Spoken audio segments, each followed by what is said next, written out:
The bones of the Woodstock Library.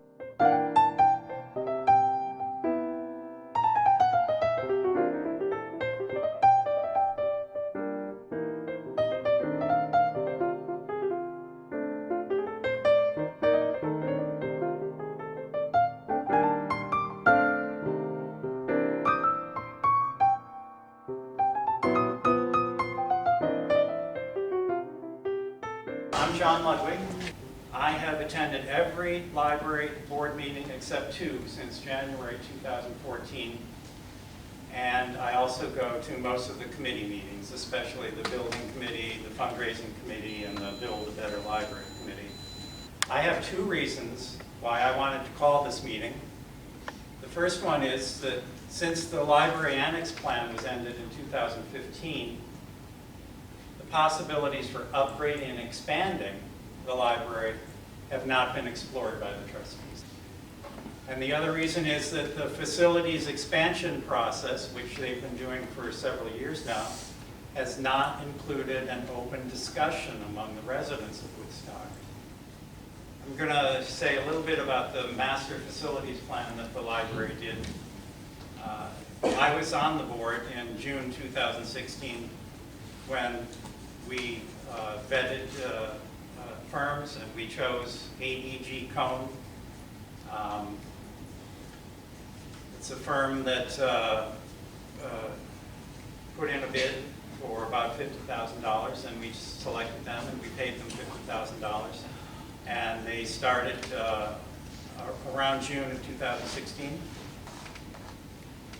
In November of 2016, Harvey Cohn stood up in front of a room full of people and he made this statement. But if we were to take the existing 5,200 square foot existing building, renovate it to all the action items that we listed, all the more difficult items that we listed, bring this just, up to par every possible way, relocate mechanical equipment to a grade level vent in the cellar,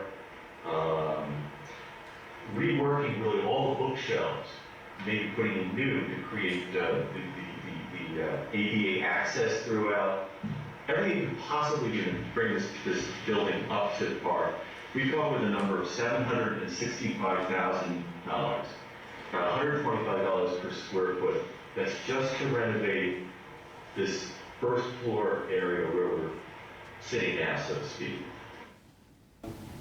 Another idea was Joe Mangan did a plan, and Joe's here tonight, and he'd like to tell you a little about it. If you'd like, Joe? Sure. My name is Joe Mangan. I'm an architectural engineer. Also lived in Woodstock since 1978.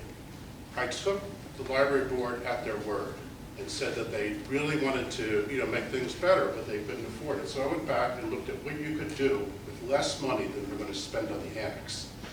And what I came up with was a phased plan.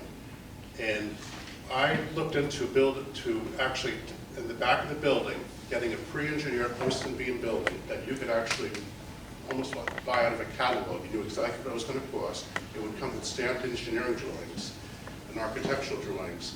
And we turned over to an architect to site adapt it locally.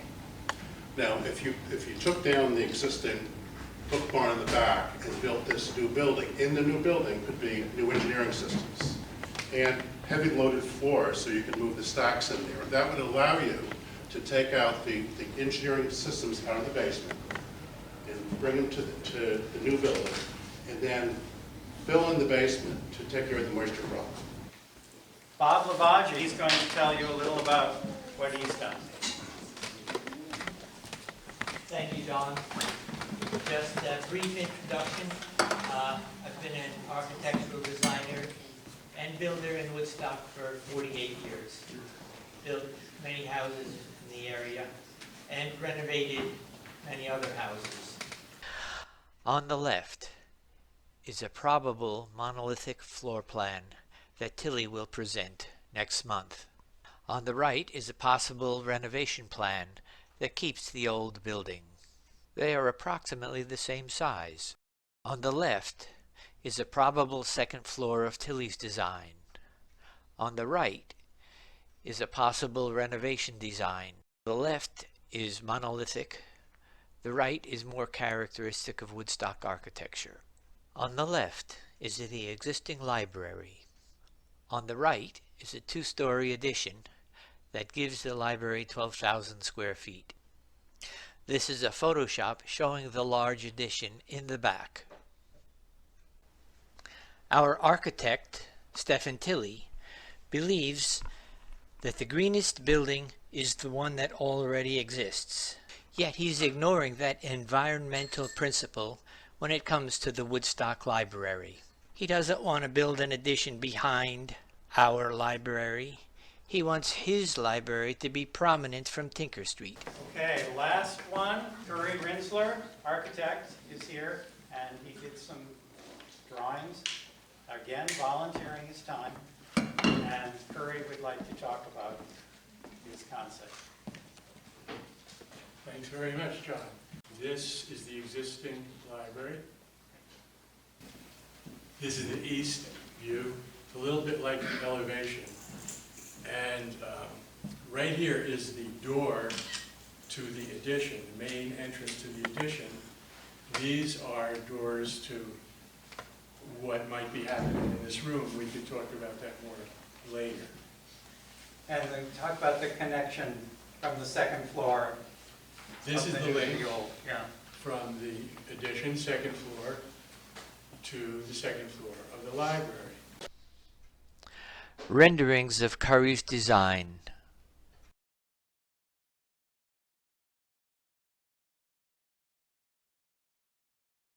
I'm John Wasilic. I work with North Engineers. I'm an architectural designer. I had the privilege of redesigning the Phoenicia Library. We decided to renovate the building. To the board's credit, they pushed to do that. Everything that we did inside the building is 100% LEED certified improvement. We gutted the building. And we added a new, about half the new space in the back of the building as well to increase the floor space. All of that went well. The main point that well, number one, Bob's plan and Joe's plan and Curry's plan, I applaud. All of them are approaching the problem in exactly the right way. You cannot destroy the old building and put up a new building and expect that it's not going to have all of the charm of the Woodstock Post Office. So if you can keep the old building and renovate it and make additions as appropriately as all of these proposals are, then that's the right approach. The reason why I'm speaking is to encourage anybody in opposition to tearing the building down to pursue that opposition. It's beautiful that this building was added on to. It's fantastic. Yeah. It is history. So don't tell me it's not history. It's my history. And the building can be saved. Yeah. Now, at a recent committee meeting, one of the trustees made a really broad statement saying all the experts agree that tearing it down and building new is the way to go. I don't know how anybody can say all the experts agree. They say it all the time. In the spirit of an open conversation, I would like a show of hands of who here would like to tear the building down and build an entirely new building.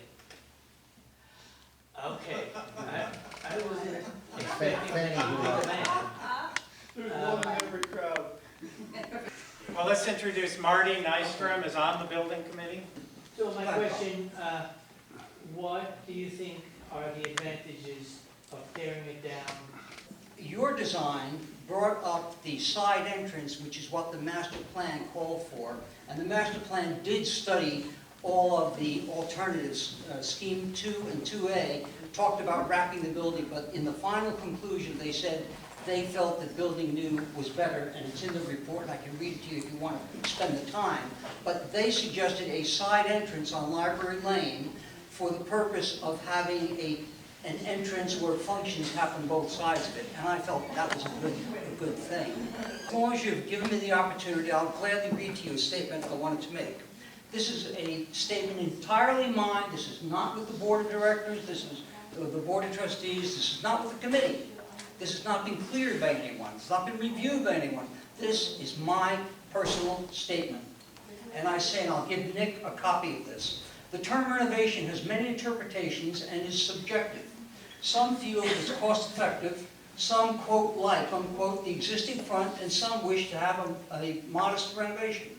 Others say reuse, replicate the 1812 facade somewhere in the design and build the rest new. Suffice to say, in survey, 90% of the public thought the interior was wholly inadequate, whereas the outside there was some conversation about. What survey? There was a survey years ago that said 90% of the people can't stand the inside, but many people like the outside. Assumptions.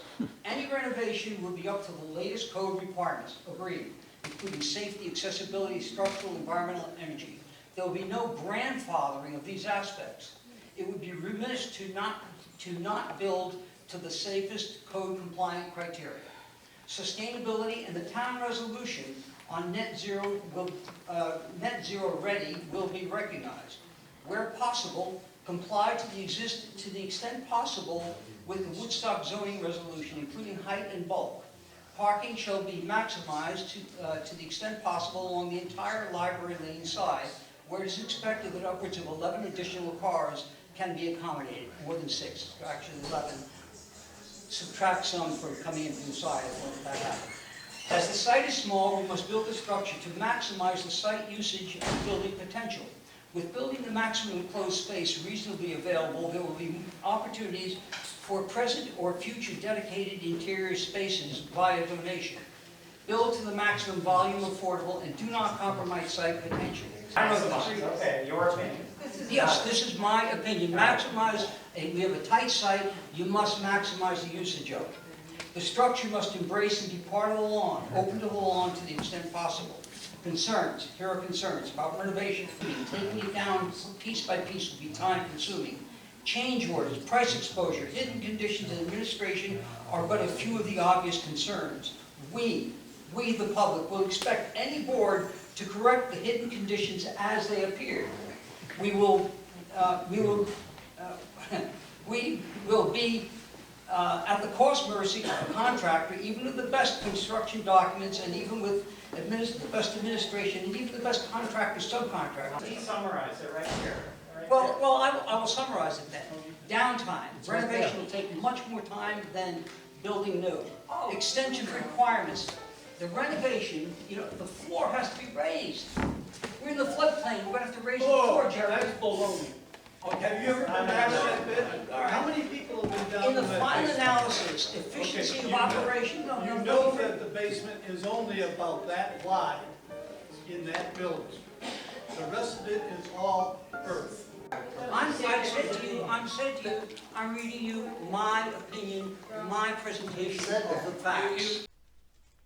Harvey Cohen, Joe Mangan, Bob Lavaggi, Curry Rinsler, John Wasilic, and Bob Young all agree that all the criteria set forth by Marty Nestron can be met in a renovation plus addition for a comparable price to all new construction.